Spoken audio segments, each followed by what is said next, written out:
Hey everyone, welcome back to another episode of Dead Rabbit Radio Classics, where we take a old episode of Dead Rabbit Radio and do some behind-the-scenes hijinks. Basically, imagine a director's commentary where we look at the episode and do a little commentary after the episode's done. Now, I'm not going to give too much of an intro for this one. I will just say, if this is your favorite episode, or if you really enjoy this episode, just be prepared.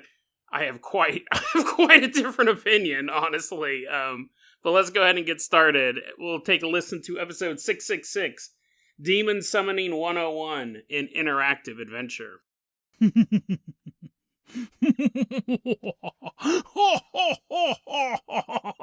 That last one sounded a little bit like Santa Claus, or should I say Satan Claus? It's episode 666 of Dead Rabbit Radio. Be prepared for this level of nonsense this episode. Episode 666. First off, we meet a woman who has one-on-one communication with the devil every time she makes breakfast. And then we travel to the depths of hell ourselves to meet a man who promises us he can give us all the gold in the world if we worship him. Then we stay in hell, because it's episode 666, to take a look at some of the most fearsome demons that inhabit the bowels of the underworld. And it's an interactive adventure today on the 666th episode of Dead Rabbit Radio.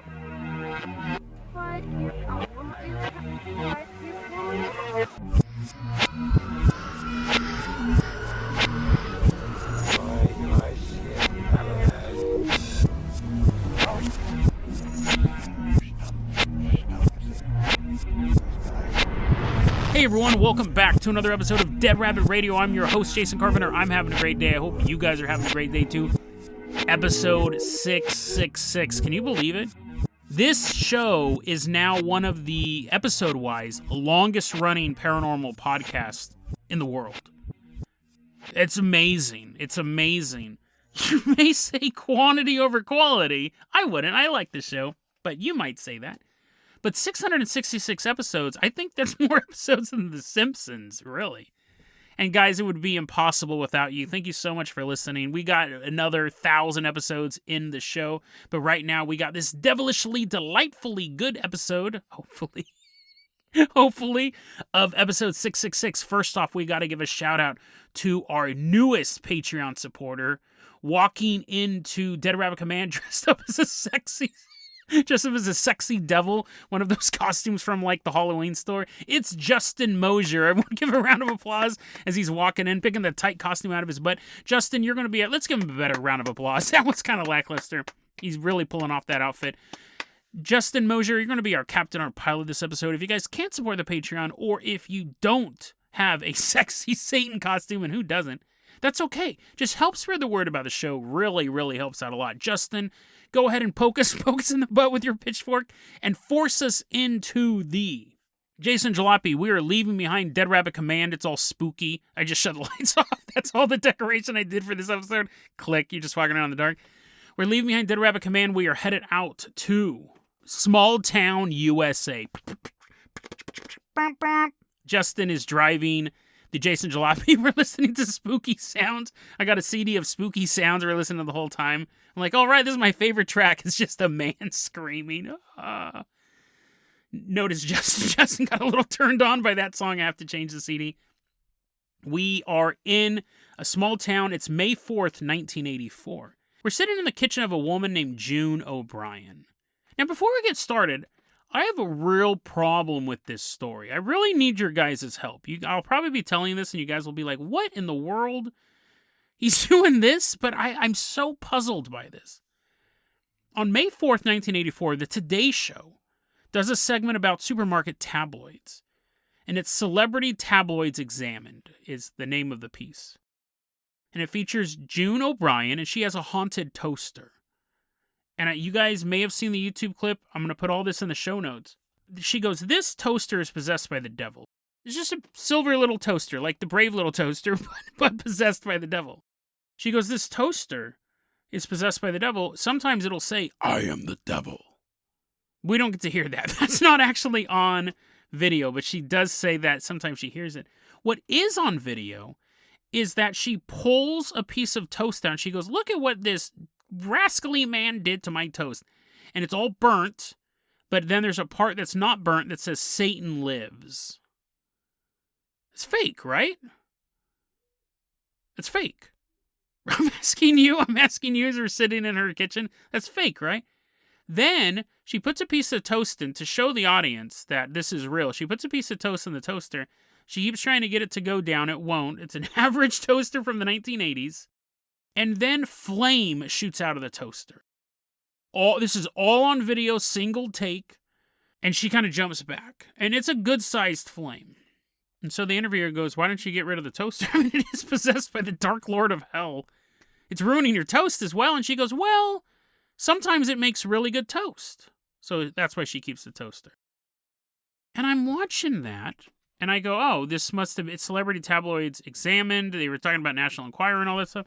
I was started looking around. I was like, oh, it's from 1984. I'm sure they did like a 20 years later, the hoax of the lady, how they pulled that hoax off, or this was debunked. No. Every single article you can find on this, well, that I could find, says that it was a real event, treats it as if it's real. And I'm talking about like stuff from like the Huffington Post, which has better things to write about than this. How was this real? Am I missing something? Does everyone know this is a hoax?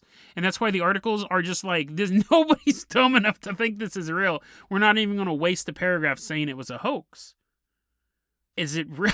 I'm seriously asking you guys. Do you guys know something I don't?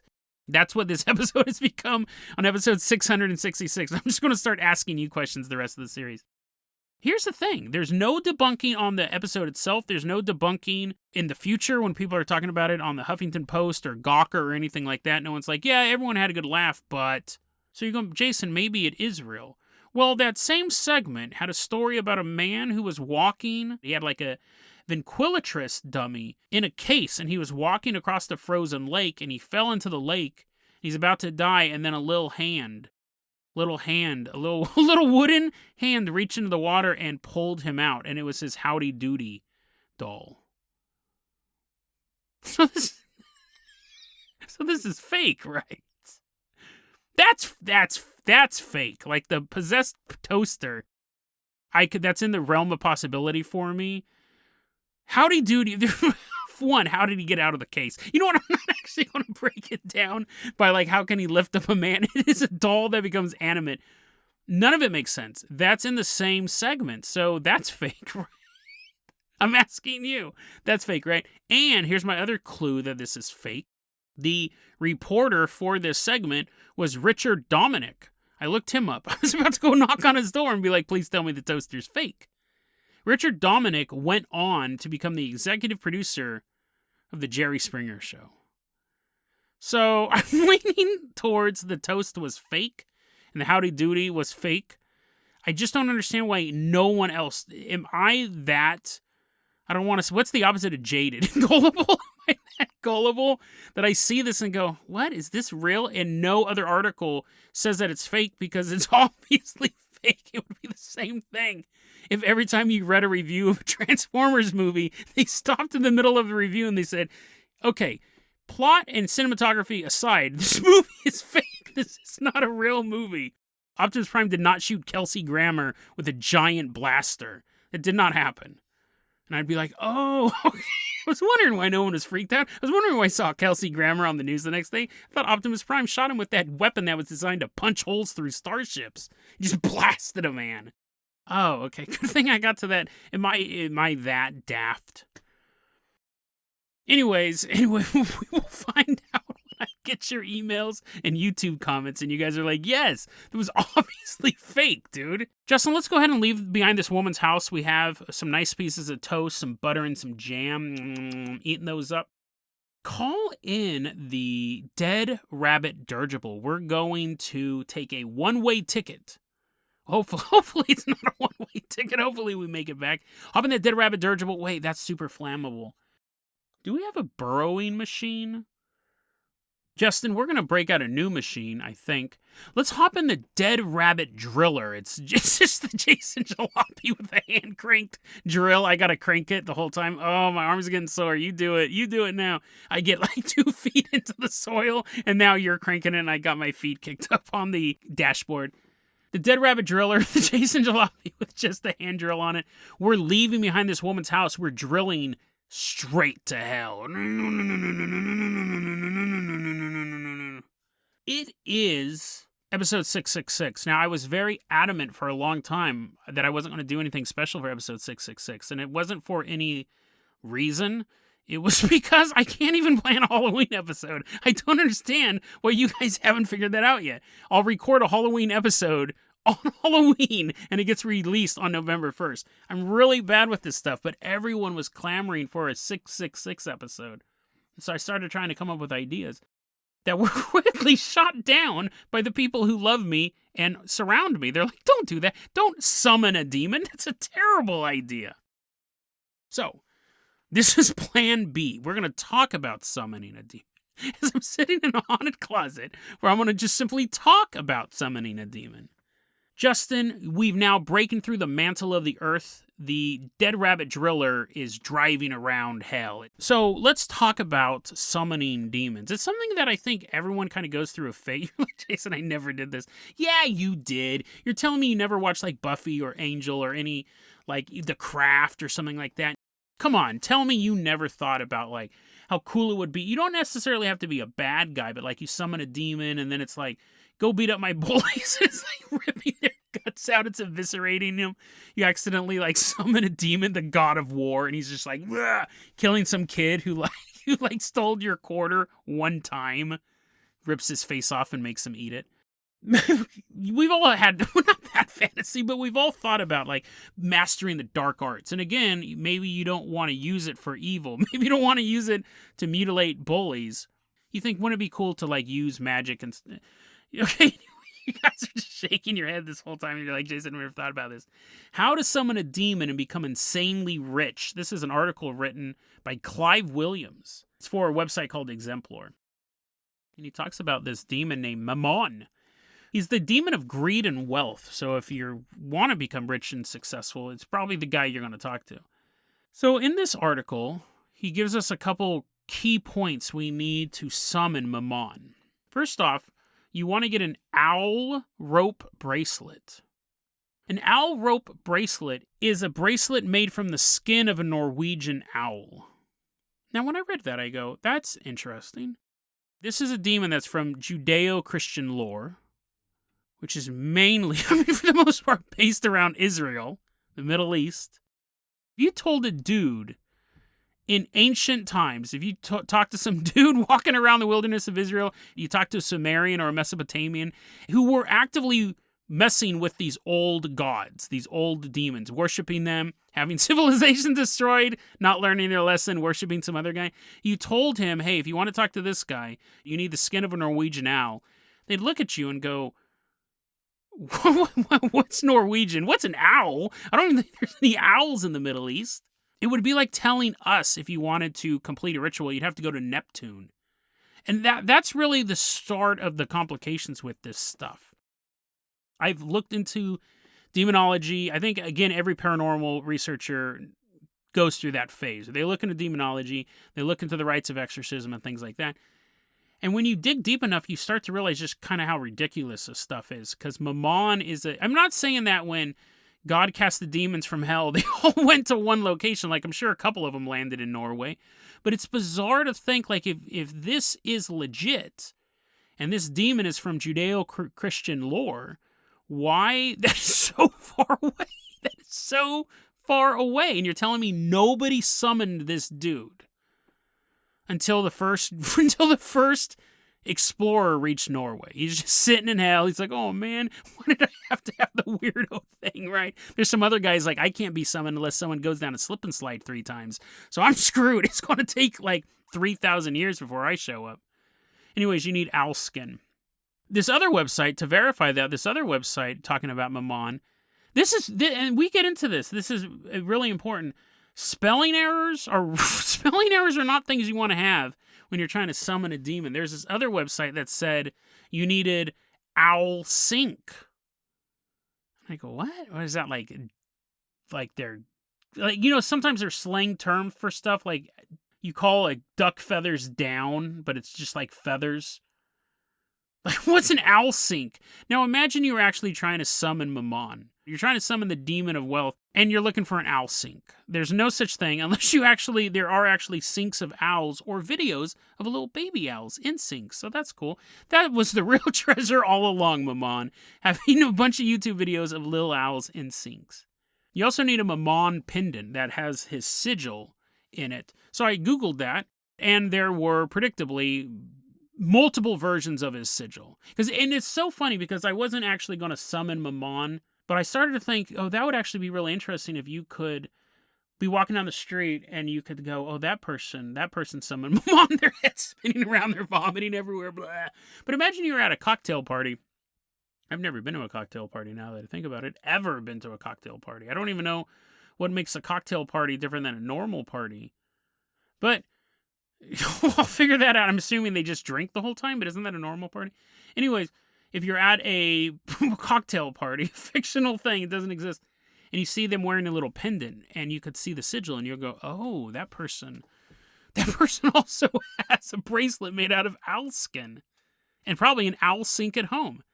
But there's so many different versions of a sigil that it was useless, and one of them was pretty a common, like, symbol that I've seen around, like on like skateboards and stuff like that. I don't think the 16-year-old who smells like weed is worshiping Mammon. He probably just thinks it's a cool logo. But anyways, you get a Mammon pendant, but you really don't know which version is his. But anyways, this article here by Clive Williams has the incantation. The incantations are hard to find for these demon summoning things. A lot of times they'll say, go to the Lesser Key of Solomon. That's a book that really lists all the demons, or you have to go find some grimoire. You have to pronounce the word right first, and then the great demons are like, okay, now you can come in. We didn't know what you're talking about before. Here's this. I'm going to read this to you. You might think it's dangerous because I'm reading it in the haunted closet, but let me read this to you. Evil Smallwit, Evil Smallwit, Evil Smallwick, Evil Smallwick, Yamroy Yankui, Gog Lariv, Yamroy Yayug Og Larv, Yam Yor Eb Iles, Wit, Seka Rof If. The reason why I felt comfortable reading that is because I translated it first. And this is the thing. When you're talking about demon summoning, you got to get stuff right. This actually says, Clive Williams, Clive Williams, Clive Williams, Clive Williams. May your writing go viral. May your writing go viral. May you be blessed with riches for life. So it was a bit of a joke. And when I read it, and once I cleverly deciphered it, once I realized it was written backwards, I was trying to see if it was an example. Like he was like, but you do this in your own thing. But no, he puts this out, and I'm not faulting the guy. Like, maybe he's just trying to take the piss out of the kid on the skateboard who owes him money for that weed he sold him. I don't know. But there are people who are going to skin owls in Norway and spend $19.99 on some pendant and then read this backwards and light a candle and stuff like that. It's just a waste of time. It's a waste, not this segment. But it's funny because when you look at people who believe in demonology, I'm sure, not all of them, but I'm sure there are some 12-year-olds who were suckered in by this and they wanted to have enough money to take their girlfriend out to a cocktail party, right? To the cocktail party down the street. So they did this incantation and obviously didn't work. It's obviously a joke if you took more than 5 minutes to read it backwards. The thing with demonology is there's so much information and at the same time so little information. And people are, at the end of the day, I think people who do try to summon demons, it's because of two things. One, they're seeking power. It's three things. One of them is seeking personal power. One of them is trying to prove that they exist, some sort of validation. And the other one is they're desperate. They're desperate. And that's the saddest one. Like someone just trying to figure out, like, I wonder if demons exist and they do these rituals and nothing happens, then that just confirms what they think. But there are people who are desperate, who their back's to the wall, they don't have enough money, things like that. So let's go ahead and hop in the carpenter copter. Justin is all canoodling up to the real devil. He's like, hey, you think I can get a job here? No, Justin, you can't. You're going up to heaven like the rest of us. Justin, let's go ahead and hop in that carpenter copter. We're leaving behind Mammon, and we are headed out to the lower depths of hell. Get that heat shielding ready and go. Guys, go ahead and pick a number between 1 and 5. Choose carefully, because this will be the demon you summon. There's 72 demons listed in the Lesser Key of Solomon. It's this book that was anonymously written. It was on demonology. It's from the mid-17th century. Then about 100 years later, the Infernal Dictionary came out, which kind of piggybacks on and adds to the lore of these 72 demons. A lot of these demons are like demons of war and demons of lust. There's a demon that can make women take their clothes off, which is also known as OnlyFans. There's a lot of these demons out here, but I found the 5 lamest demons. I went through the entire list and I found the 5 demons that if you summoned them, you would wish you were on some sort of hellish battlefield fighting for glory. Nope. Pick your number between 1 and 5 and get ready to summon a loser demon. We're in the lower depths of hell. We're walking around. There's a bunch of cubicles there. There's a bunch of demons at a call center, and they're waiting to get summoned. They're like, dang it, he hasn't got the owl bracelet yet. Mammon is like pounding the table. He's stuck down here. We see a demon sitting in the corner named Andreopus. Andreopus is sitting Nobody wants to summon this dude. He's just sitting there, and he's like, hey guys, come here real quick, come here. And we know it's not going to be real quick. He knows he's going to talk our ears off, because he's been doing this for 10,000 years. He's never been summoned before. Andreopus is a giant peacock that's just kind of sitting there being like, psst, psst, come over here. Look at my feathers. Aren't they beautiful? They're all on fire. They're all burnt and singed. We're like, yeah, Andreopus, they look great. And he's like, yeah, he's pretty dope, right? And we're like, yeah, dude, they're super feel so bad for this guy. He screams a lot. He screams a lot, right? That's kind of his thing. He raises great noises. So when you summon him, immediately there's just this giant peacock screaming in your summoning circle. Ah! So you got that to deal with. So first off, they don't list this in the summoning spell, but wear earplugs. Secondly, we've summoned Andreopus. It's this giant peacock. This is what this infernal demon, one of the angels that turned against God and was thrown down to hell, this is what they do. They don't teach the art of war. They don't convince people to fall in love. They will teach you, though. They will teach you. Some of you guys might like this. I would think it would be super boring. Astronomy. You're like, Jason, I would love to learn astronomy from a giant peacock. That's the most amazing thing ever.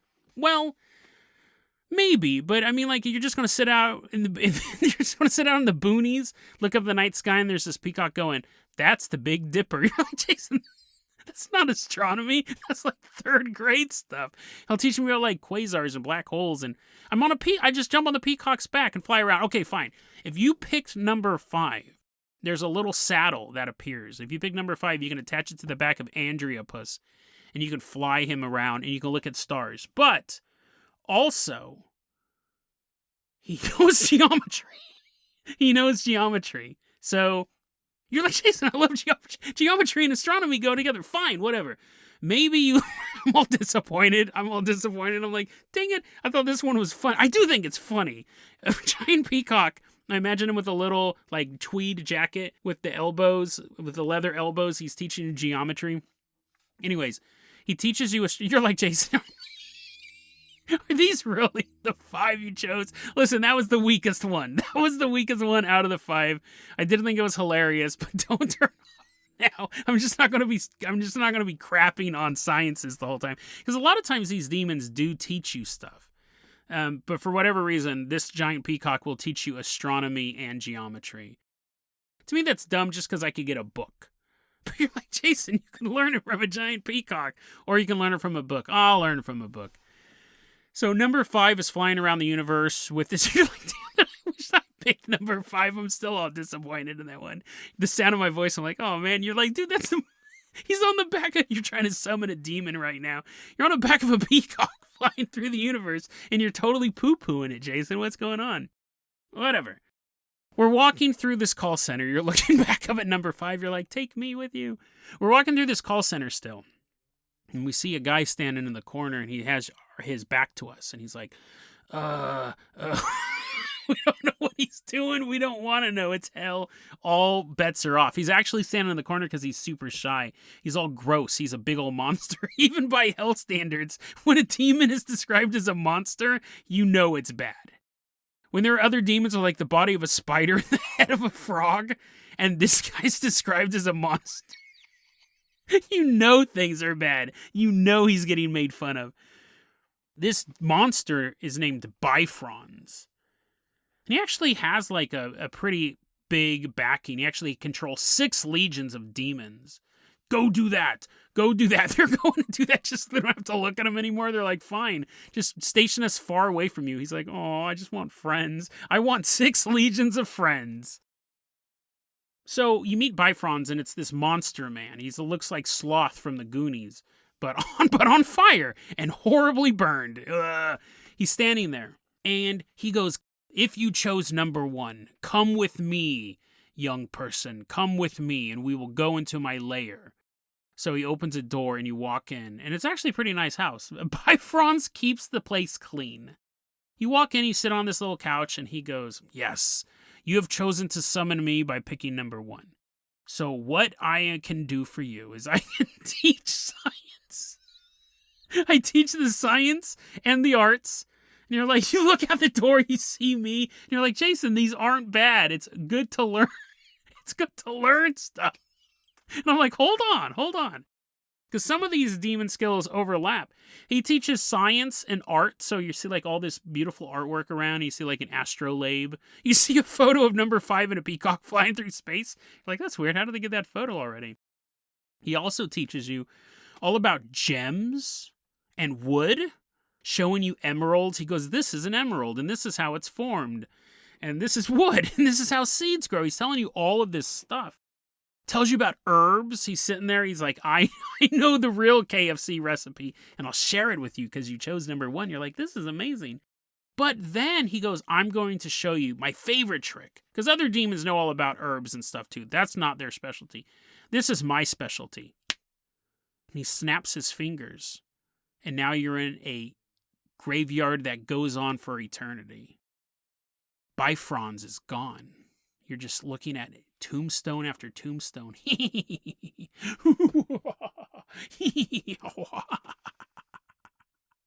goes, my biggest trick, the real reason they call me a monster isn't because of my hideous face, but because of what I'm capable of. You see, I'm able to transfer the corpse from one grave into the other. You're like, what? That's the dumbest power ever. He goes, I know. That's why Jason chose me for this list. Sure, I could teach you about the arts and the sciences. I could just do my little do-do-do-do-do. And you see where you're standing, that was the body of a woman, but now it's the body of a young boy. So gross. And he goes, I know, and this eternal graveyard, that's my hobby. That's what I love to do. I just love to mix and match the bodies.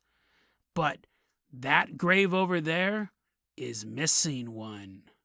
And then you find yourself in a casket. And then Bifron, he went from 0 to 60 real quick. Right? Number 5 is on a peacock, exploring the universe. You're getting buried alive by a monster. He's throwing dirt on the top of the coffin. You're pounding. But Bifron doesn't care. He goes, another corpse for me to teleport from casket to casket. That is what Bifron loves to do. I mean Bifrons. That is what Bifrons loves to do. So I just lost 1/5 of my listeners. They're like, I'm never listening to this show again. That's horrible. I got buried alive. Well, your ghost is floating around the rest of the episode, so, there's that. You just gotta float around with little Casper legs and eat Slimer hot dogs. We're continuing to walk through this call center, and we see a man. He's actually picking up a lot of phones. He's like, yep, Crockel right here. Oh, man, you calling for Crockel? You calling for Crockel? We notice the phones aren't plugged in. He's just trying to seem like an important person. Everyone else is like, oh, Crockel, that's so sad. He's pretending he's getting phone calls. He's going ring, ring. He's making the sound effect. Crockel is sitting there. He actually shows up as an angel, so long white robes, wings, the sandals, a little halo. I mean, he is in hell, so it's not a great disguise down here. We weren't fooled, but Crockel is actually an angel. But he likes to speak in what's known as dark and mysterious ways. So I'm assuming he always puts like a gravelly voice on, like Christian Bale in Dark Knight, which I'm not going to do because I have to do 2 more demons after this and I don't want to ruin my throat. But he's like, never mind, I'm not going to do it. I'm not even going to try it. He turns to us and he goes, well, I'm busy on this phone right now. I'm taking a call, but let me put them on hold and I will talk to you young people. Crockel says, if you chose the number 3, crawl underneath my wing. We're looking at you. We're looking at you. You're like, I don't want to go. And he's like inviting you to underneath his wing. It's all dirty. It's all super dirty. And you crawl under his wing if you chose number 3 and he envelops you. And then you teleport away. And now you're in a classroom. You're in a classroom. And it's just you sitting at a desk. All the other desks are empty. And Crockel is standing there with a tweed jacket and little leather on his elbows. Crockel is known to teach geometry as well as the other liberal sciences. So you can actually get a pretty good degree from this guy. The Peacock, sure, he can travel the universe, but you're just going to learn one subject. From Crockel, you can actually get like an associate's degree. It'll take a while, right? It'll take a while, but liberal sciences plus geometry, that'll be your math elective. You're good to go.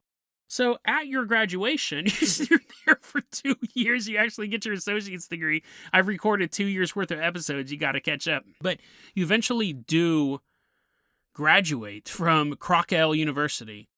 And on your graduation day, he goes, now I'm going to show you what I'm really known for. You're like, damn it, I know something bad's going to happen. Crawl underneath my wing again. And you're like, oh man, that's where you've had to sleep every night. That was your dorm room. At night, you crawled underneath his wings. He takes you out into a beautiful, lush field. You just see rolling hills of green grass. And you're walking around and you're like, oh, this is pretty dope, dude. And he's like, I know, it is pretty dope. It is my special power. Out of all the demon powers, this is what I'm most known for. He goes, do you hear that? Splish, splash, splish, splash, splish, splash. You're like, I do. It sounds like it's water all around me. And he goes, I know. Splish, splash, splish, splash. My ability is helping people find water. And you go, that actually kind of makes sense. Out of all the stuff you've talked about, that makes sense. Like in olden times, you would want to find wells. So calling on a demon who could actually help you locate water, natural springs, things like that, would be super useful. Sure, if you were trying to build the pyramids, you might want to know geometry. But if you're just trying to live your life, Crockel is the dude. And while he's helping you find water, he can teach you a little bit about the humanities. So you're walking around and you're like, look, over there. And it's a little body of water. And he goes, mm-hmm. And then you go, look, over there. And he's like, dude, listen, I know where all the water's out everywhere. You don't have to keep telling me. He spent 2 years with you at this point. He's a little tired. And he goes, go ahead and take a swim. Go ahead and take all your clothes off. And take a swim. Let old Crockel watch a naked human swim around in the water. And you're like, So you take your clothes off, and you're swimming around in the water, and Crockel is just standing there for an uncomfortable amount of time. And then you notice the water's getting warmer. You're like, uh-oh. And then you realize that it keeps getting warmer and warmer, and you're like, oh no, am I going to get boiled alive by this guy? And he's getting warmer and warmer, and then it stops getting warm because he can make water warm. He can't make it hot. He can't make it boil, but he can make water warm. So if you chose number 3, you got an associate's degree, and you found a nice warm bath. You got to take a warm bath. You didn't get to take one for 2 years, but now you got a degree in one hand, holding a diploma. The rest of you is submerged in warm water. No tricks. That's actually it. So this episode is a little inconsistent, I know, but that would be lame. If you went through the trouble of summoning a demon and all they did was say, look, again, if I was an old-timey dude, that would be super useful, but nowadays, like, Jason, I can't believe you gave such a gruesome ending. I totally expected to get boiled alive. That other person got buried alive. They'll get used to it. Or the oxygen will run out. One of the two. As we're walking through the call center, we see a crocodile in there. We're like, that's weird, right? We didn't know there was any animals in here. Do animals have souls? Or they go, what did a crocodile do to go to hell? But then we see a little bit more of the crocodile, and we see like its two little legs, and we see more of it, and then we see an old man, an old, pale, naked dude sitting on this crocodile.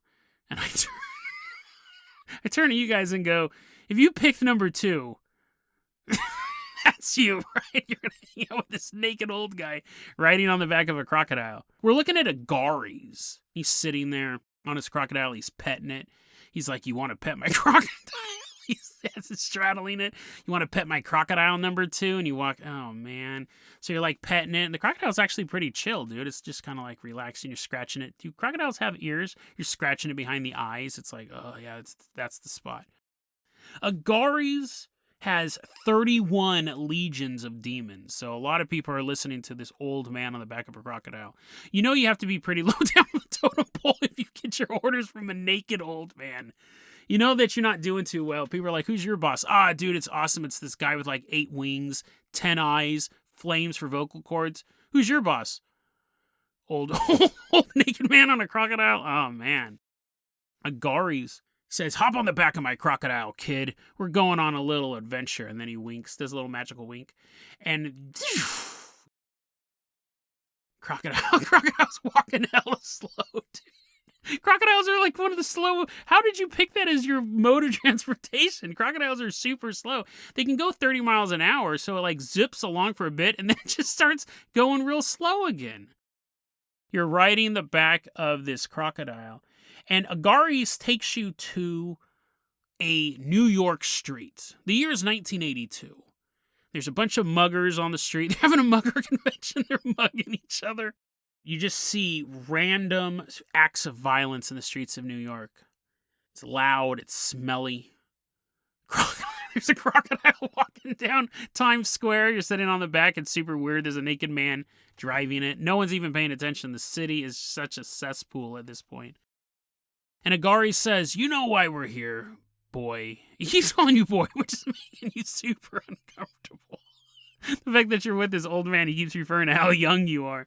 He keeps referring to you that, but he doesn't mean it that way. He's unintentionally creepy. He puts his hands on your knee, and he turns around and he says, you know why we're here, boy? I have the ability to help find runaways. You're like, what? That's kind of weird. That's kind of a bizarre ability to have. He's like, yeah, I know. I didn't get in line quick enough. I was riding an alligator when they were giving out special powers.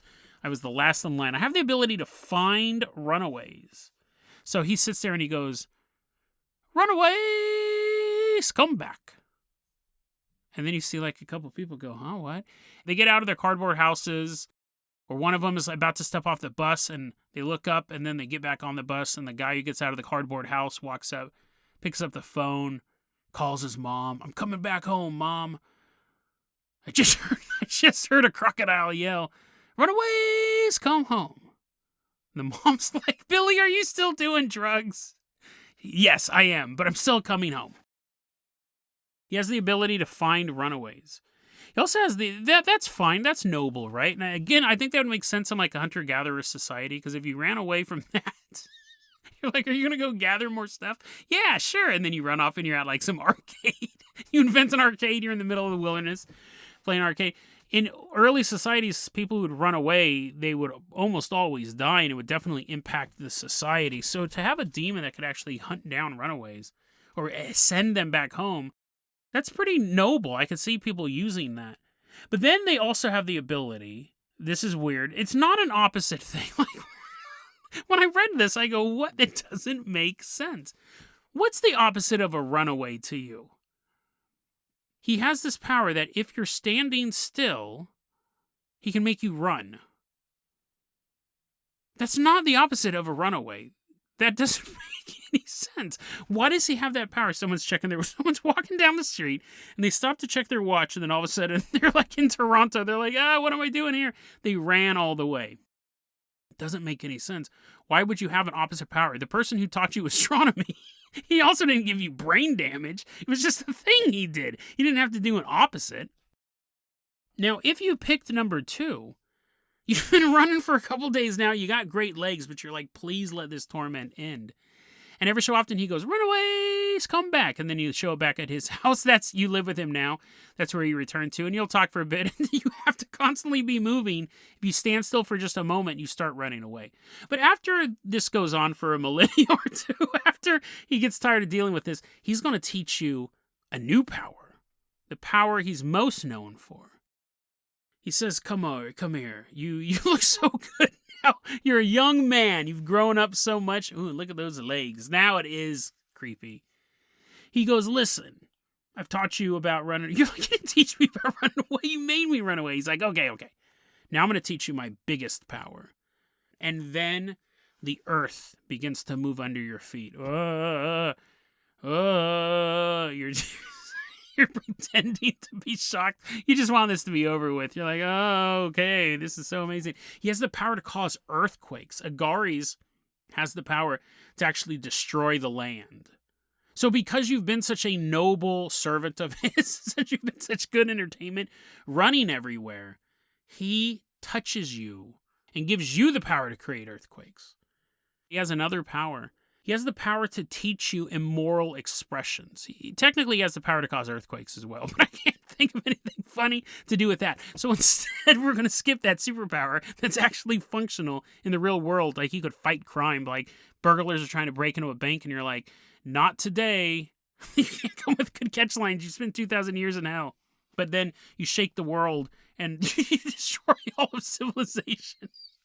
To stop 2 bank robbers. They drop the coins, and you're like, another job done for number 2. You turn around, and the world is flattened. There's no building standing. Hey, okay, never mind. I did come up with something funny. That's what happened. If you picked number 2, you try to use your powers for good, but you accidentally kill everyone stopping a bank robbery. There you go. That is if you pick number 2. We got one more left. I'm not running out of steam, I swear. It's just getting really hot in here. Now it's just me and number 4 walking through this hellish call center, and there's a dark room off to the side. If you pick number 4, you gotta open that dark door in hell and walk through it. Hello? Is anyone here? Here? You don't hear anything, but you can sense there's something in this room. And you hear someone go, my name is Gamigan. That's a real demon name.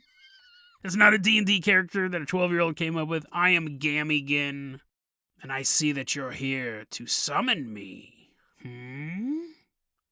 You're like, yeah, I'm the one who started this episode, and I was curious, so I kept finishing it, and I picked number 4, so here we are. What are you going to do to me? And he goes, well, I am going to teach you the liberal sciences, like that other dude. Previous, but that warm bath thing, that's lame, man. I'm a gossip. I'm the worst kind of gossip. I gossip about people after they die. I can actually tell you, people who have died, the sins they've committed. You're like, well, yeah, I mean, I guess that would be more useful if you told me what they were doing while they were alive. I can't really do anything about it after they're dead. If they're stealing from me, I kind of want to know about it while they're alive. He goes, yeah, not the best trait, but it's way better than that warm bath thing. And you're like, yeah, it is better. He goes, I can also, if that didn't sell you on it, you want to know, I can tell you about people who drowned. I can name every single person who's ever drowned in the history of the world. Argalo. He starts naming them off, and he gets the D, and you're like, oh my god, how much time has passed? I don't want to keep hearing people who drowned in the ocean. That's horrible. He's like, no. Drowned at sea. I don't know the people who died in oceans or tributaries or lakes. Only people who drowned in the sea. You're like, what? That's even more useless. More useless. He's like, yeah, I guess that's why they keep me in this little room. But you see, unlike those other demons who eventually leave, I'm sorry about your friend who got buried alive, but that was so grim compared to the rest of them. They leave eventually. I stick with you forever and ever and ever. You'll never get rid of me. Good old Gamigan, friend to the end. That's my motto. Also, I can name everyone who died in the sea. That's also my motto. That's underneath the motto. You're like, oh man. And then you see Gamigan. He walks towards you. It's a little pony. Gamigan shows up as a pony who will never leave your side. He gives you a little saddle that's just for you. He made it. He made it out of human flesh of people who drowned in the sea. You're like, ugh, gross. Do I have to use this? He's like, yes. And put this bit in my mouth. This is made out of the arm bones of sinners. You're like, ugh, gross.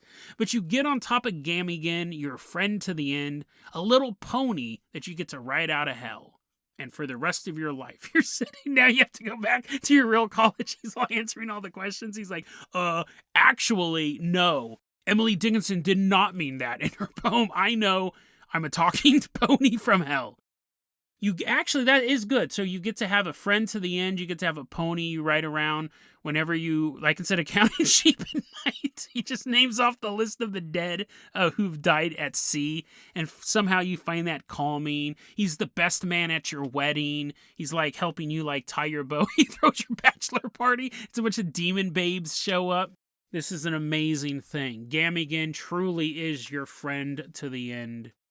On your deathbed, you're laying there. You're like, Gamigan, now that I'm super old and naked and I'm about to crawl on top of this crocodile, I want you to know that you truly were my friend. I never would have made it through all those liberal art classes if it wasn't for your jokes. And you constantly setting the teacher on fire. Oh, the days.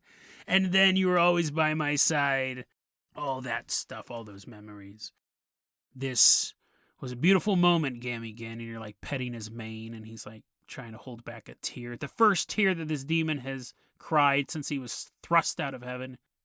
And Gamigan looks at you and goes, I love you, number 4. I love you, number. He never learned your name. Throughout all of that, he never ever learned your name. He called you number 4 the whole time. But then he goes, I love you, but I want to remember you. I want to make sure that I never forget you. And you're like, no, Gamigan. No, please, just let me die peacefully. And he grabs you with his hooves. He grabs you with his ultra-strong hooves, and he drags you out of bed where you were about to die peacefully. He drags you across the country to a sea. A glimmering sea underneath the moon. And he holds you down with those little hooves. He holds your head underwater. And as you gurgle and gasp for air, he goes, if you drown at sea, I'll never forget you. I'll never forget you. I'll never forget you. I'll never forget you. I'll never forget you. So there you go. If you picked who got buried alive, I don't even remember who got buried alive now. But if you picked number 4, I think it was the even ones got shafted this episode. If you picked number 4 or number, who did get buried alive? I don't remember. So if you picked number 1 or number 4, you did not have a good, well, at least number 4 had a long life. So there we go. Episode 666 of Dead Rabbit Radio. I hope there are 666 more episodes and further on. Guys, I hope you had as much fun listening to this episode as I had recording it. I had an absolute ball. But it is time for me to return to the crypt, also known as my recliner in the living room, so I can watch episodes of Impractical Jokers and other YouTube videos. See, I know we're back. Ja, das ist so the gentleman. Ja, die Redos and Silver Manos, die Shake up Mark Rushni Serps and the Comroner, Billy is the Oid remember it. Oid remember it, Axie. Redos, Oid remember it, Shouts Mock, not see if the best son of the church they'll meet, or even of the Mock, God, by me, Oid remember it. So there you go, episode 666, Demon Summoning 101. I don't like this episode. I did when I recorded it. I remember recording this episode, and I remember for a couple different reasons. One, I did not want to do a themed episode. Themed episodes are really hard. They take a lot more prep work than normal. And like I said, I have a hard enough time putting out a Halloween episode, and now I got to do a demon-centered episode 666. But so many people were saying, you got to do it, and I was like, fine, I'll do it. And I remember having to find all of this stuff, and I went and I recorded it, and when I finished the recording, I remember coming out of the studio, which at the time was the Haunted Closet, and I go, nailed it! That was fantastic.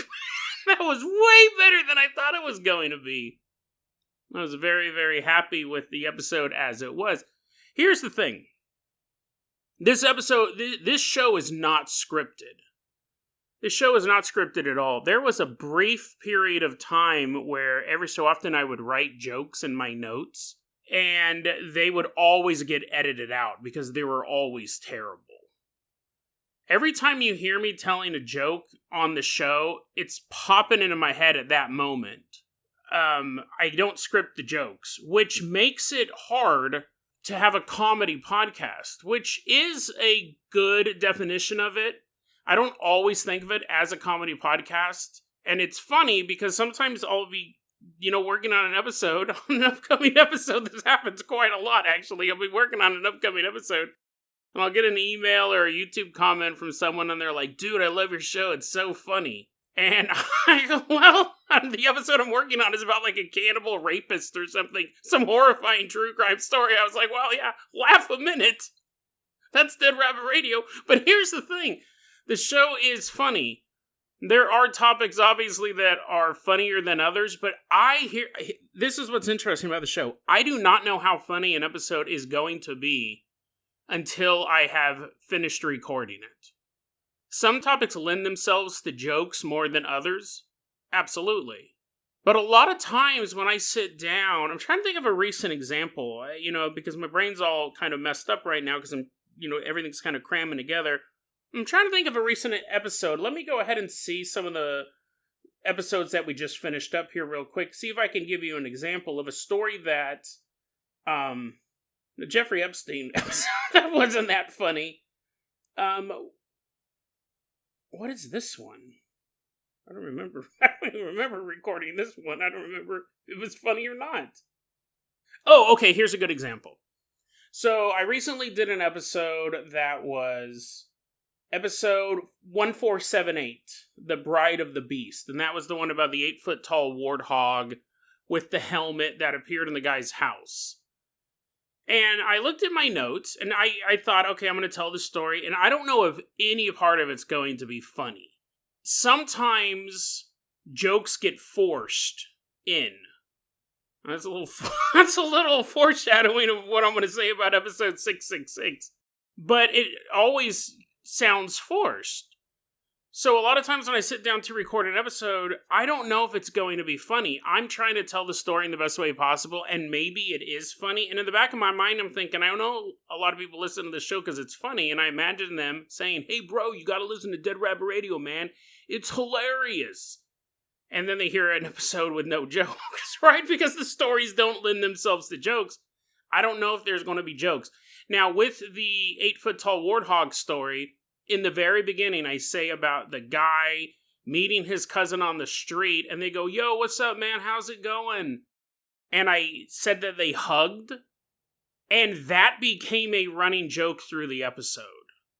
I said that they were hugging for 2.5 hours, and people were getting super awkward when they were watching them, just these two men hugging, and they were threatening to sue me because I kept saying how much they love to hug, and the one guy's crying because he finds out the other guy has a girlfriend, all this stuff, right? And it kind of goes through the episode, this hug joke. I mean, you could say, Jason, that joke wasn't funny either, but it was spontaneous. And I didn't know it was going to be there. And at the very ending, there's even a callback, because when the 8-foot-tall warthog shows up, this demon, I make a... And again, I didn't plan any of this out. Just when I was describing the demon, I go, warthogs are the worst. They have that really rough skin. No hugs for this monster. And that was kind of like the callback to the original joke. Now, you go, yeah, I mean, that's fine, right? It's not the funniest thing in the world, but here's the thing. I didn't know if any of that stuff would exist, and for me, it was funny. None of that stuff was written down, right? I remember laughing to myself because all it said in the initial story was these two guys, this dude and his cousin who hadn't seen each other in a while, greet each other on the street. The dude invites his cousin and the cousin's girlfriend back to his house for dinner with his wife. That's all the notes said. But when I was telling the story, it just popped in my head, wouldn't it be funny if two people who hadn't met in a long time, of course you hug them, but then the hug lasts absurdly long, 2.5 hours. And it just kind of went from there. Now, I thought it was funny. Now, if I listen to that episode 3 years from now, I may be like, well, that joke was lame. I never know if the episodes are going to be funny. Now, sometimes I have content that I go, this is going to be hilarious. This is going to be so funny. And that's what episode 666 was. And I just don't think it works. I don't think it works. I'll say, I listened to the first segment, which I thought was a really good classic Dead Rabbit Radio segment about the haunted toaster. And even now, years later, I go, has anyone ever come out and said this was a hoax? And still, when you look it up, no one has said this is explicitly a hoax. This is explicitly a hoax. We found out the woman who had the haunted toaster was actually an actress from Burbank, California. Nothing. So again, that's a classic Dead Rabbit Radio segment. The second part about how to summon Mammon, I don't think needed to be in the episode. I don't think it was good at all.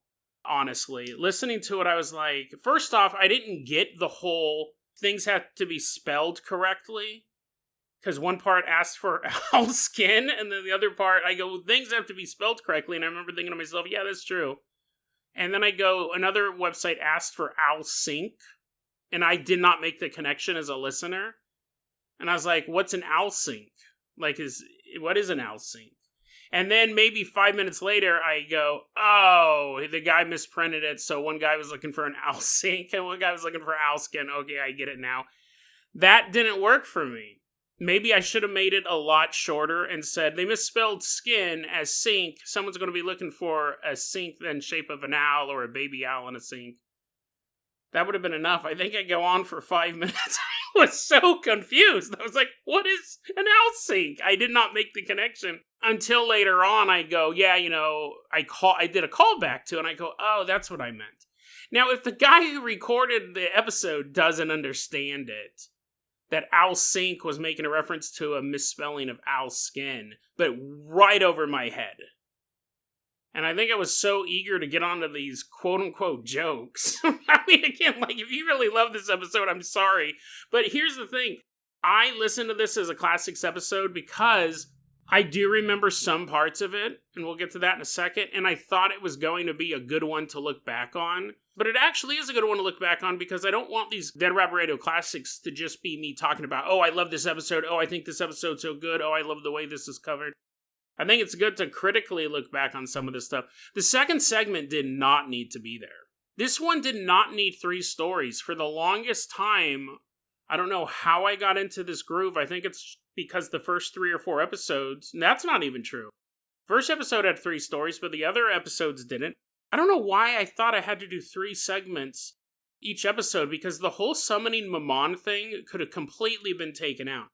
Now, here's the thing. I do think it's interesting on some level, but I don't think I presented it well. I was kind of bored at that point. The toaster part was cool, and then I got bored. And I go, this is the part of the episode where people, I think, would shut it off, unless they really, really love Dead Rabbit Radio. It wasn't that good. It just wasn't that good. I think I could have done it better. I think it raised interesting questions. Why would a demon that is traditionally recognized in the Middle East have ties to Norwegian wildlife? That is an interesting question.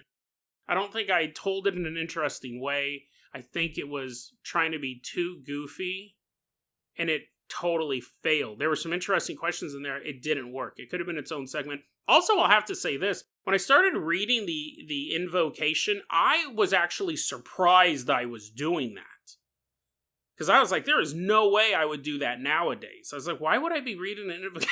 I actually got possessed by a demon back then. I'm like, no, and then I explained, it was actually the author's name backwards, and he wanted to get money, and, that's kind of lame, but skater punks might be doing this, and it's kind of... That actually pisses me off now. That, looking back on that, I should have really held that dude more accountable.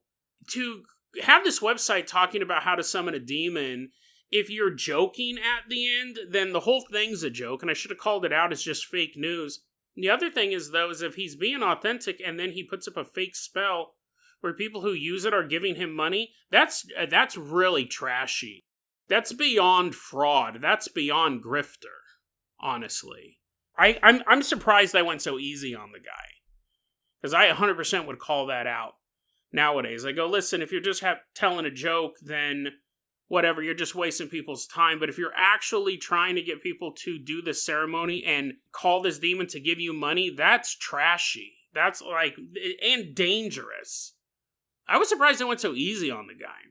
I might go back and look at his website, honestly, and see and do a follow-up. Because, yeah, that's real. I'm surprised that I went so easy on him.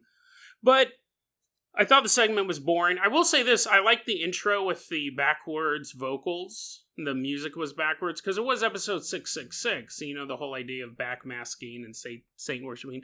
I don't know what sound clips I threw in there. There's obviously some people talking somewhere in there. It's not me. I mean, I'm sure that I did it in post. I'm not saying that demons are speaking through my microphone, but I don't know what those were. Listen, if I had to guess, just because I love the movie, it's probably something from Event Horizon, but it really could be anything. I don't know. I'm kind of curious as to what those vocal... I guess I could probably look at I might have put it in the show notes where those came from, but let's get to the main segment. And that's the summoning demon part. Now, to me, it just didn't work. It was not nearly as funny as I thought it was while I was recording it. When I'm listening to it, I can hear myself having fun. That's me authentically laughing. I get that. I also, though, remember being kind of tired when I was recording that episode. Every so often I can hear how tired I am. And I don't remember exactly what was going on during that episode, but I remember getting all my material together and going into the haunted closet. And when you do an episode that is supposed to be funny, like the interactive adventure, and you have 0 jokes written, it's difficult. The best way I can compare it, and it's not super one-on-one comparison, but imagine if you had a page or 2 of notes and you walked onto stage and you had to do stand-up. That's how a lot of this content is done. Now, I would say most of my stories aren't, but when it's talking about an interactive adventure where I know there has to be kind of funny deaths or weird things happen that pays off you picking a particular number, those ones do fit that. Because I don't have any of the deaths pre-written. I have a number 1 through 5 and what the topic is, and that's it. So when I step in the recording booth, I don't know how the Peacock story is going to end. I don't know how the guy who can move graves around, that story is going to end. I just have these notes. And interactive adventures are supposed to be funny. That's the payoff. If it was just if you pick number 1, you talk to a peacock. Now let's move on to number 2. There are certain episodes that are set up. This is going to be a funny episode. Sometimes the jokes arise naturally. Sometimes I go in saying this is going to be a funny one. And sometimes there's just not any jokes at all to be had. But somehow they pop up because I mispronounce a word or something pops in my head or something like that. So this was one of the ones where I go, oh, this one's going to be funny. A talking camel? Or what was even in there? You're like, what? A talking donkey and a peacock and an old man on an alligator? Hilarious. This is going to be great. And I remember going through it and I had thought, I'm going to find the lamest demons. That was kind of the idea I had for episode 666. The toaster story I had sitting on my computer for a while. That story was already prepped, ready to go. The 666 demons, the lame demons I created for the... I didn't make the demons up, but I went and researched lame demons specifically for this. The how to summon Mammon thing, I think I just kind of looked for. And that's why it really does feel out of place. It does not... It's not as good as the first segment. It's not as funny as the second segment. Or the third... It's not as funny as the third segment. It's just kind of there as filler. And I didn't need 3 stories in here. But anyway, so I walked into the studio and I go, okay, I got these lame demons. This lends itself to comedy. And I just think it pretty much falls flat. Like, it's just not funny to me. Me listening to it now, I think, and let me explain why. It's not just that I think there were bad punchlines. I think I make a lot of mistakes. I think I step on my own jokes. I think I start telling a joke, and then, like, the whole idea of the demons of the call center waiting to be summoned, that's actually, I think, a good setup. We never really go anywhere with that. I think there could have been more humor to be found there. I think I do this thing, and I do it less often now, but I did it a lot in this episode. I actually think it is funny to do, and again, I don't plan it. It pops in my head every time I do it. It's not written down in my notes. Where you, the audience, is saying something like, Jason, you can't honestly expect us to climb on the back of an alligator with a naked man. But when I do it in this episode, I think I do it too early. Like, I'm really doing it like mid-sentence, and sometimes I'll do it back to back. So as you're commenting on something that's funny, then you'll comment again on something that's funny, and it just becomes this muddled mess. Here's the thing. I'm having a good time recording it, but I think it's not well done. I don't think this is a good episode. I think the information's interesting, but I think I keep stepping on the jokes. I think that's a big problem with it. The idea of riding the peacock around the universe, I think that is fun and funny. And the fact that if you picked that number, like, that's actually really cool. Again, when I went in to tell this segment, I didn't know what I was going to say. I didn't know what was going to be the consequence of picking the peacock. Which does make it more fun for me, I think, but it's also super risky, because when you're taking your notes on stage and you gotta be funny, you go, Jason, well, it is... You see how I just did that, right? It's almost an instinctual, like, back and forth.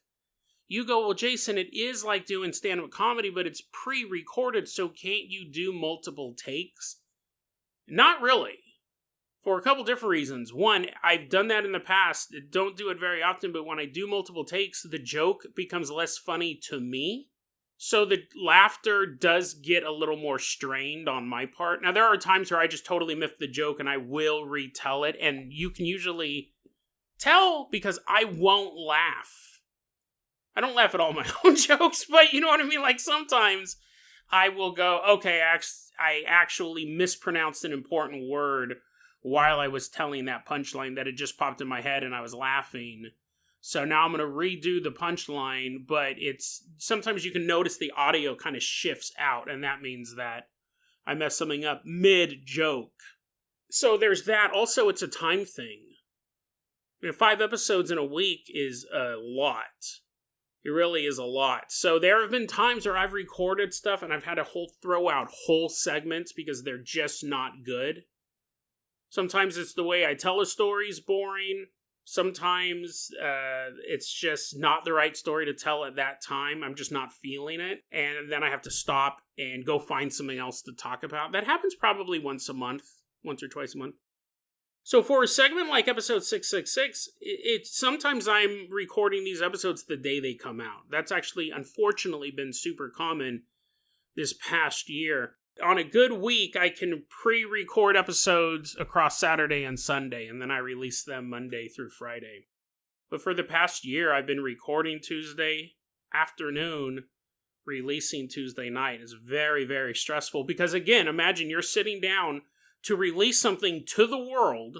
You got tens of thousands of people listening to it on the podcast, hundreds of people listening to it on YouTube, but tens of thousands of people listening to it on the podcast.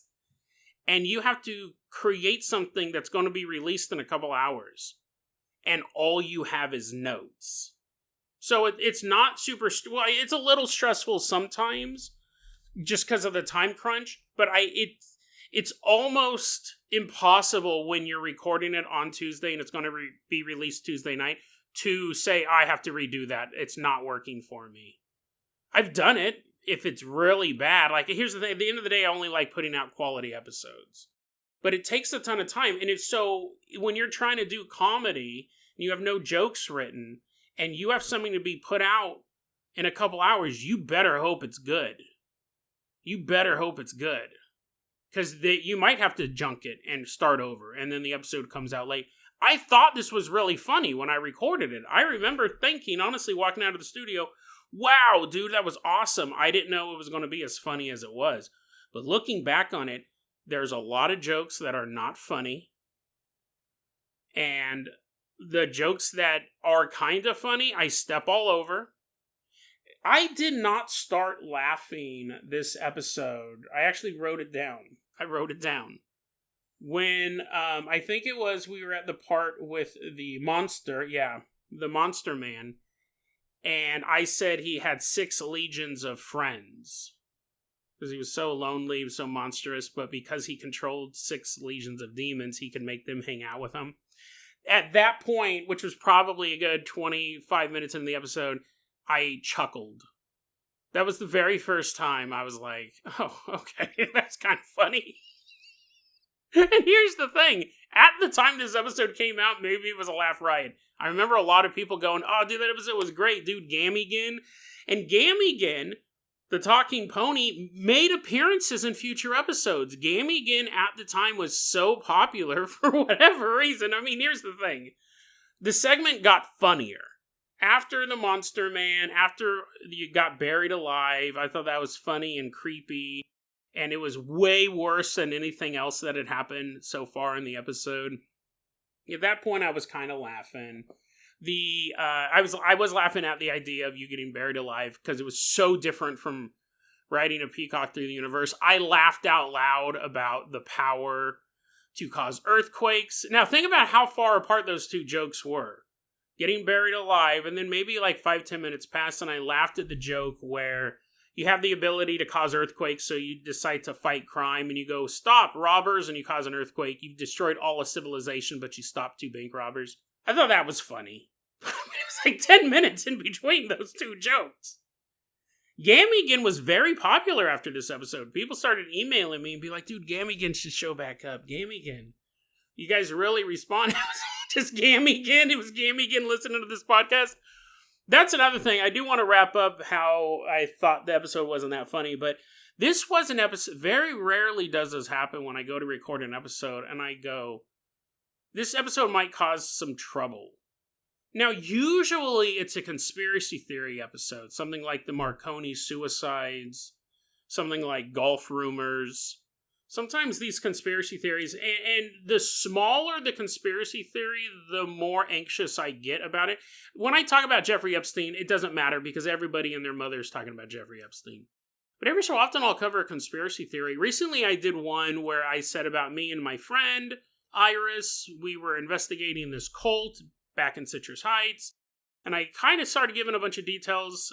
I'll put the episode in the show notes, but if I can find it, because I don't think I really put many notes in there, because I didn't want to reveal too much information about the location, where it was at and all. Because I do have photographs of the house and all of that stuff. Iris found it on Google Earth. But anyways, I started talking about this local conspiracy theory, this cult operating Citrus Heights. When I was editing that, I was thinking, this might cause more trouble than it's worth. If it's just someone with a weird statue in their backyard and people in the neighborhood thought they were weird, then it's not a big deal. But if this is an actual cult that is recruiting people and teenagers who visit that house aren't seen again, that was the rumor going around, is this something I really want to talk about on the podcast? That was the gang stalkers trying to stop this transmission. I did it anyways, but I do sometimes record stuff and I get nervous about. The Snuff film from outer space is another episode But I go, do I really want to cover this? You know, like, if this is legit and no one else is talking about it, there might be a reason why no one's talking about it. This episode made me nervous for another reason. Obviously, I knew I was going into the studio to make fun of demons. Like, to mock them openly, to name them, to say their names, and then mock them, and talk about how lame they were. And I thought, you know, this might cause some sort of supernatural blowback. This might not be the smartest thing in the world to go in there and mock demons. I mean, it's not a wise decision, to be fair. It's not very smart, but I remember thinking, you know, this might cause some blowback. I do, and I've said this before on a past episode, I do wonder if demons listen to Dead Rabbit Radio. Because I do think it would be interesting to them. They do get mentioned a lot. It's almost become their TMZ. They're like, oh, did you hear what Gamigan's up to?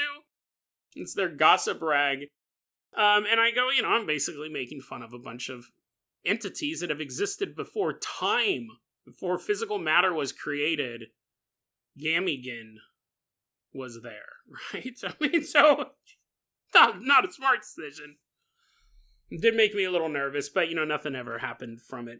Going back to the humor part of it, I laughed at the being buried alive thing. I thought that was funny. I didn't remember really. The only thing I remembered from this episode was Gamigan, because people talked about him for months afterwards. I remembered that Gamigan was a donkey. That's all I remembered. And Gamigan I do mention a few times in future episodes, because people wanted it. Gamigan's all typing it, wiping away a tear. Oh, he made fun of me, but now he mentions me all the time. The laughing when you're buried alive, I think, was my very first laugh. I had a slight chuckle at Six Legions of Friends. I didn't laugh again, really, until the earthquake joke. When we get to the Gamigan part, I did think that was funny. Like, that whole part, I think, really stood out. The idea of he can name people who drowned at sea, but no other location, no oceans or tributaries or lakes. I was like, that's a funny joke. Like, at that point, the jokes really started to work for me. And not to pat myself too much on the back, to be fair, I have talked about how sucky this whole episode was. I thought, that's a funny joke. I thought that was funny. I thought the idea that you spend your whole life with Gamigan, he's your friend till the end, and he never learns your real name, he just calls you number 4. I genuinely laughed out loud while I was listening to this segment. I go, okay, this might be why people liked Gamigan so much, because it's easily the best part of this 50-minute long episode. The last 10 minutes is definitely the best. And then the idea that he's your best friend, but he doesn't want to forget you. And when I'm listening to it, I thought, well, I don't know where this is going. Which is really interesting, as listening to something you recorded such a long time ago, and you don't remember it. When you're dying and Gamigan's like, I don't want to forget you, I thought, is he going to drag you to hell? Like, what's he going to, is he going to make a saddle out of your skin? Like, where's this going? And then when the host, me, said Gamigan drags you out of bed, I go, oh, okay, and then he drowns you at the sea, so he'll always remember you. I thought that's a fantastic ending. Like, that segment was really, really good. I think it was funny. I think it had a beginning, a middle, and an end. I mean, that's the basics of a story, right? I think the other ones just kind of meandered. But again, I don't know what's going to work and what's not going to work. I do remember, so I picked a particular order for them, right? I go, the donkey one is kind of funny, just because it's a cute little horse or a mule, whatever he was. That's funny. So I'm going to save that one till the end. And I do go, well, you know, the peacock one was the weakest one of the bunch. I actually say that in the episode, and that's true. I needed 5 lame ones, and he barely made the cut. I mean, it was like lame, but it wasn't like super funny lame. It was a peacock who could teach you geometry and astronomy. That was it, right? And so I say that information, and then I go, well, now what? How do I end this? How do I make this ending funny? And I couldn't. It was dumb.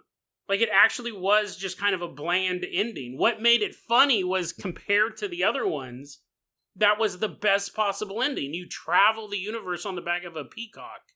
But, like, even in that, I go, you know, that's kind of a lame one. That's kind of a weak one. Let's move on to the next one. And then it becomes funny.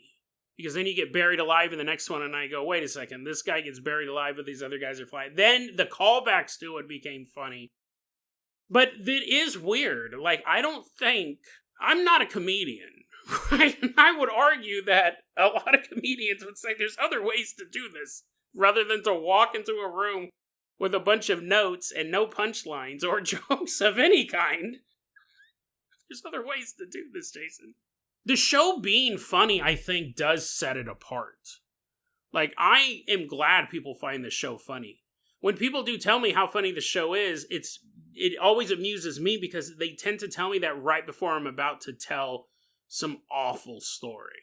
Sometimes there are stories that aren't funny that I still need to cover. I don't go, well, I'd love to cover this, but it's not funny. Like the recent story about all the Jeffrey Epstein stuff. I go, there's really not many jokes here. But I gotta talk about it. It's super important to the world of conspiracy theory, and we've talked about it a ton. And I've made, obviously, like, distasteful jokes. But, the Epstein thing, I was more mad than anything, and I kind of wanted to talk about it. But yeah, I do like that people find it funny, and what I think is amusing, we'll wrap it up we'll wrap it up around here. I know you got other stuff to do, but what I think is funny is people get mad that I laugh at my own jokes. And I go, well, it's the first time I'm hearing them too, to be fair. And that's something that a lot of comedians don't do. They don't laugh at their own jokes. But if you think about it, this podcast is inspired by 2 people podcasts or 3 people podcasts. Mysterious Universe, Last Podcast on the Left, Those Conspiracy Guys, Sofa King Network, or Sofa King Podcast. All of these podcasts are groups of people, and one person tells a joke and the other people laugh at it. And I like that. They actually all present criminal material. Like, they all present either true crime material or paranormal material or conspiracy material. And one guy tells a joke and the other guy laughs. The thing is that I do it all myself, which includes the editing, the writing, the research. Actually, I'm going to leave that in. Did you see how I initially laughed at my own statement? I go, which is me, and I laughed. And then I realized that I had said writing, which really isn't true because I don't write for this show. So I stopped and then started to repeat the punchline. Did you notice how the laughter changed? Like it almost completely died down. That's what I'm talking about. Sometimes I'll tell a joke that I think is funny. Like I go, well, it's just me. And what I was going to say, I go, which includes the editing, the recording, but also the laughing. I have to do the laughing myself. That was the joke that had popped in my head. So I started laughing. And I started it and I said the writing, and I go, well, I don't actually write. So then I went to retell it, and there was still a bit of laughter there, and I was still going to kind of finish it out. But you see how that changes. This is really like nerd, Dead Rapper Radio meta stuff, and I'll wrap it up like this, but this is why it's hard, like if I tell a joke and I flub it, and I try to retell it, it changes it. I'm obviously not laughing as hard because I'm not thinking of it for the first time. So what was the point of that? What was I even talking about that in the first place? Oh, I think earlier in the episode I was referencing doing retakes. This show is really done improv style. If I try to do retakes, the energy dies out on the joke, on the punchline. It just dies out. So I hope to get it in one good go. And this episode I don't think worked. I think that this episode could have used better humor. I think nowadays, I would completely eliminate the second segment. I may cover it on a different episode and go a little more in depth. Like, I'm going to go look at that guy's website again. And I think, hopefully, I'm a little more disciplined. I don't keep stepping on my own jokes as much as I used to, I hope.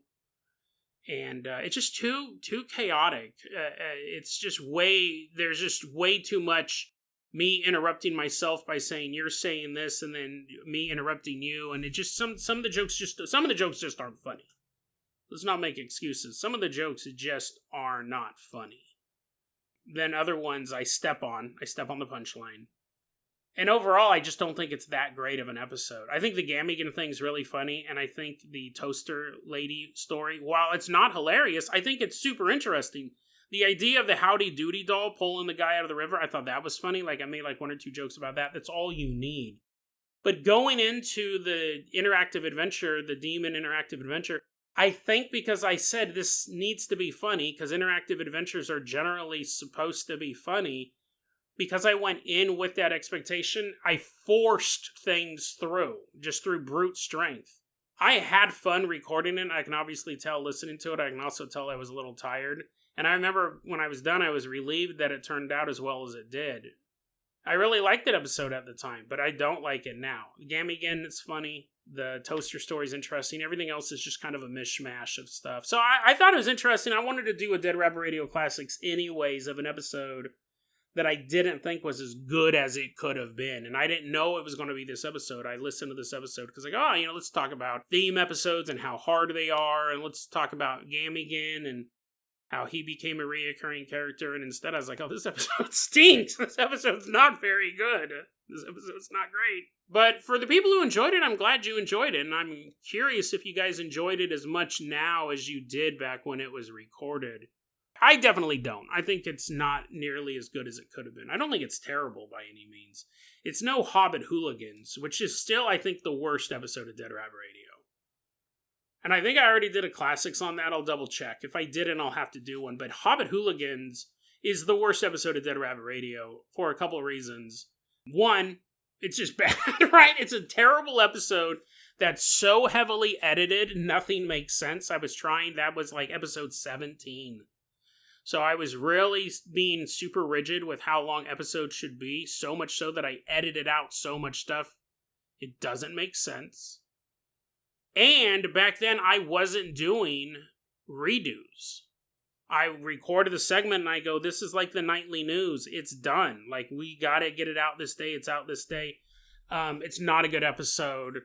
And I think probably because of that, I started re-recording stuff pretty aggressively. If I realized that a segment, because I knew that episode didn't work while I was editing it.